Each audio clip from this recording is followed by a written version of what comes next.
ولا حياة ولا نشورا وقال الذين كفروا إن هذا إلا إفك افتراه وأعانه عليه قوم آخرون فقد جاءوا ظلما وزورا وقالوا أساطير الأولين اكتتبها فهي تملى عليه بكرة الحمد لله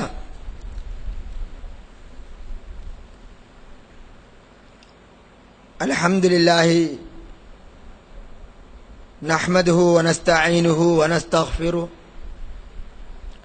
ونعوذ بالله من شرور أنفسنا وسيئات أعمالنا من يهده الله فلا مضل له ومن يضلل فلا هادي له وأشهد أن لا إله إلا الله وحده لا شريك له وأشهد أن محمدا عبده ورسوله أما بعد அன்பிற்குரிய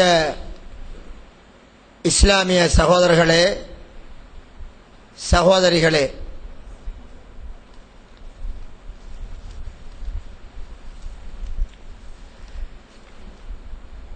சென்ற நிகழ்ச்சி ஒன்றிலே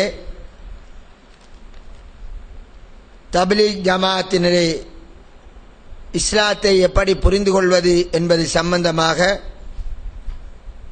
ஒரு நிகழ்ச்சி செய்யப்பட்டது. அந்த நிகழ்ச்சியின் தொடராக பல விடயங்களை சொல்லுமாறு பணித்திருக்கின்றார்கள். ஏனென்றால் இந்த சமுதாயத்திலே வழிகட்டு பாவக்கரசலில் மூழ்கியிருக்கக்கூடிய மனித சமுதாயத்தை திருத்துவதற்கு இறங்கிய ஒரு இயக்கமாக, ஒரு அமைப்பாக இந்த தப்லீக் சகோதரர்கள் இயங்கி வருகின்றார்கள். அந்த சகோதரர்கள் தங்களுடைய உடலையும் தங்களுடைய பொருளையும் தியாகம் செய்து இரவு பகலாக பல்வேறுபட்ட கஷ்டங்களுக்கு மத்தியில் அவர்கள் தங்களுடைய பணியை தொடர்கிறார்கள். இவ்வாறு சமுதாய சீர்திருத்தத்திற்காக பாடுபடக்கூடிய இந்த சகோதரர்கள் அவர்கள் உண்மையிலே மேற்கொள்ளக்கூடிய இந்த காரியம் அல்லாஹ்விடத்தில் ஏற்கப்படுவதாக இருந்தால் அல்லாஹு தஆலா குர்ஆனில் சொன்ன பிரகாரம் நபி ஸல்லல்லாஹு அலைஹி வஸல்லம் அவர்கள் காட்டிய வழிமுறை பிரகாரம் அமைய வேண்டும். அவ்வாறு அமையாத பட்சத்தில் அவர்களின் முயற்சிகள் அனைத்தும் வீணாக ஆகிவிடும். அல்லாஹு தஆலா குர்ஆனிலே ஒரு வசனத்தில் சொல்கிறான், ஹல் அதாக ஹதீஸுல் காஷியா வுஜூஹு யௌமைதின் காஷிஅத்துன் ஆமிலா நாசிபத்துன் தஸ்லா நாரன் ஹாமியா. இந்த மறுமை நாளை பற்றி அல்லாஹ் தொடங்கி சொல்லுகின்ற போது இந்த நாளின் செய்தி வந்ததா என்று கேட்டுவிட்டு என்ன சொல்கிறான், அந்த நாளையிலே சில முகங்கள் எப்படியானவை முகங்கள், அமல் செய்தவைகள் நின்று வணங்கிய முகங்கள் நரகம் செல்லும் என்று அல்லாஹ் கூறுகிறான். உலகத்திலே வணக்கம் செய்திருப்பார்கள், ஆனால் நரகம் செல்வார்கள். இது 73 கூட்டத்திலே 72 சாரார் நரகம் போவார்கள் என்பதிலே அந்த 72 சாராரும் இறைவனுக்காக வணக்கம் செய்தவர்களாகத்தான் இருப்பார்கள், ஆனால் நரகம் போவார்கள். அவர்களையும் அடக்கிக் கொள்ளும். இறைவனுடைய மார்க்கம் என்று எண்ணிக்கொண்டு தௌராத் இஞ்சில் வேதத்தை கடைபிடித்து பின்பற்றுகிறோம் என்று எண்ணிக்கொண்டு ஈசா அலைஹிஸ்ஸலாத்தை அல்லாஹ்வுடைய குமாரன் என்று கருதி வணங்கக்கூடியவர்கள், அவர்கள் மனைவியை இழந்து சொத்துக்களை இழந்து இரவு பகலாக நின்று வணங்கி நரகம் போகிறார்களே, அவர்களையும் அது அடக்கிக் கொள்ளும். இப்படி வணக்க வழிபாடுகளை செய்து நரகம் போகக்கூடிய எல்லோரையும் அடக்கிக் கொள்ளும். எனவேதான் நாங்கள் செய்கின்ற இந்த காரியம், மேற்கொள்கின்ற இந்த காரியம் அவ்வாறான ஒரு நிலைக்கு எங்களை தள்ளிவிடக் கூடாது என்பதற்காக இதிலே அல் குர்ஆன் என்ன சொல்லுகிறது, நபிகளாருடைய வழிமுறை என்ன என்பதை நாங்கள் தெளிவாக விளங்கி செயற்படுவதால் தான் நாங்கள் வெற்றியை அடைய முடியும். எனவே அன்பிற்குரிய சகோதரர்களே, இந்த அடிப்படையில் நான் நமது இந்த தப்லீக் சகோதரர்கள் இஸ்லாத்தை தெளிவாக விளங்க வேண்டும் என்ற ஒரே காரணத்திற்காக குர்ஆன் சுன்னாவுடைய முறையிலே நாங்கள் செல்கிறோம் என்று எண்ணிக்கொண்டு தவறான வழியிலே அவர்கள் போய்கொண்டு இருக்கிறார்கள், அவர்களுக்கு நல்லறிவு சொல்ல வேண்டும் என்பதற்காக இந்த தலைப்பை எடுத்து என்னுடைய முன்னுரையிலே பேசினேன். அந்த பேச்சின் இறுதியிலே ஒரு விடயத்தை கடைசியாக நான் முன்வைத்தேன்.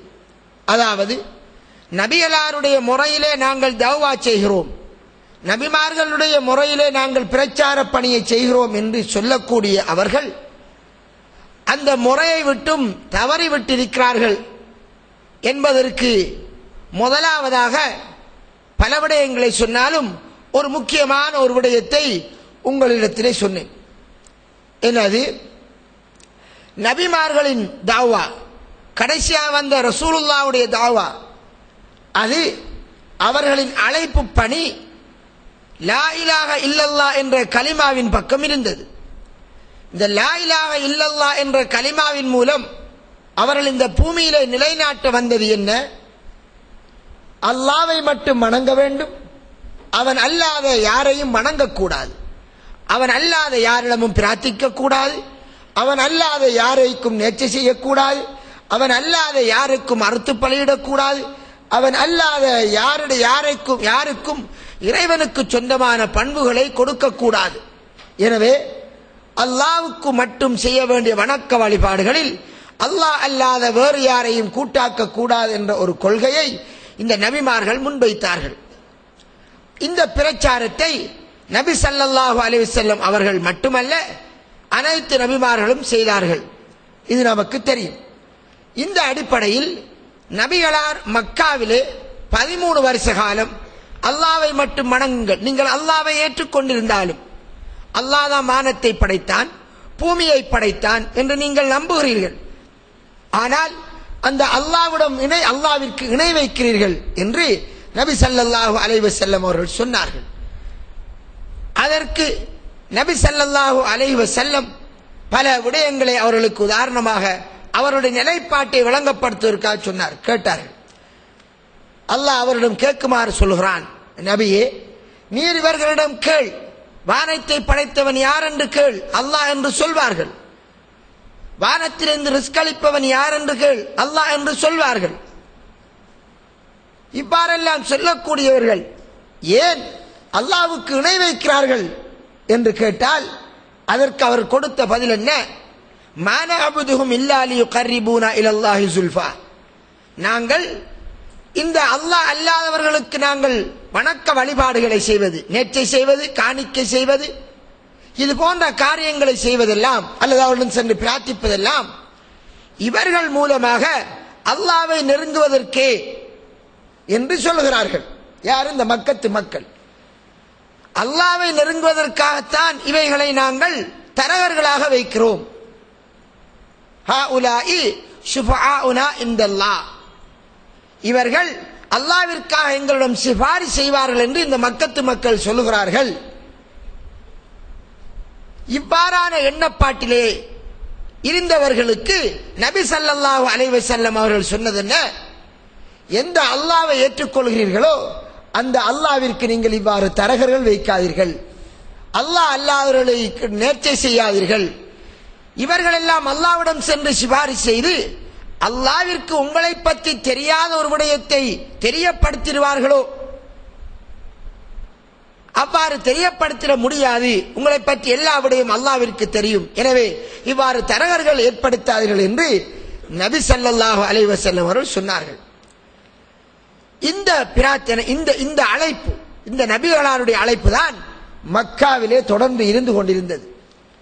இந்த அழைப்பு தான் நபி நூஹ் அலைஹிஸ்ஸலாம் அவர்களுடைய